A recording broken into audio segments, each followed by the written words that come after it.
Everyone says Taurus and Gemini are too different to work. One wants to stay in, one wants to be everywhere at once. If only it was that simple. Because these two are right next to each other on the zodiac wheel, and neighbors are stranger than opposites. By the end, you will know what pulls them together, where it grates, and the one thing that decides if they last. Your sun is your core self.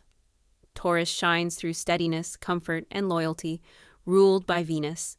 Gemini shines through curiosity and motion, ruled by Mercury, the planet of the mind, with 1,000 tabs open. Here's the cool part. Taurus and Gemini sit side by side on the wheel, position 2 and position 3. Astrology calls neighbors a semi-sextile, two signs that do not naturally share a language, standing right next to each other. The body and the mind, the thing that stays and the thing that flits. Let me be fair. Gemini pulls Taurus out of the rut and makes life sparkle. Suddenly there are new restaurants, new ideas, new plans. And Taurus gives a Gemini something Gemini secretly craves and rarely finds, a calm, solid place to land when the mental carousel finally tires them out.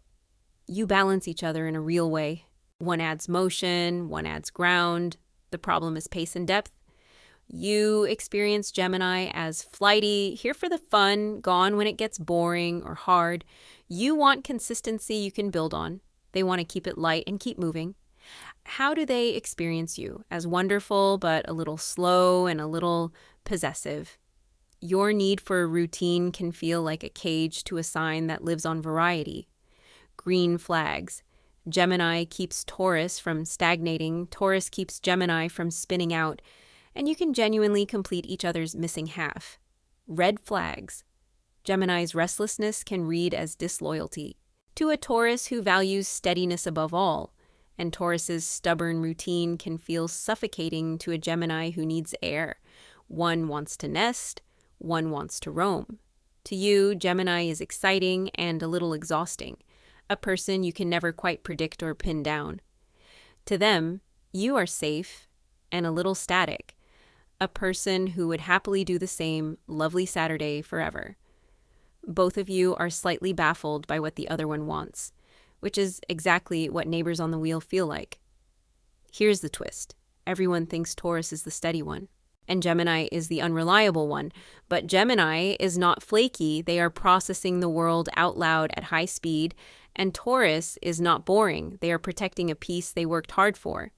Neither of you is the problem. The mismatch is tempo and language, not character.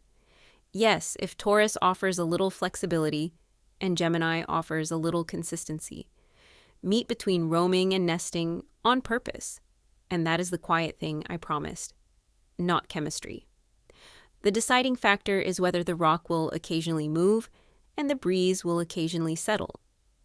If Gemini can promise reliability in the things that matter and Taurus can loosen, the routine, the body, and the mind finally cooperate. Taurus and Gemini are the anchor and the sail. Use both and you go somewhere wonderful. Fight over which one matters and you just spin in place. Subscribe, your sign is next. Your sun sign is not your sentence. I am a stick figure, not your birth chart, not your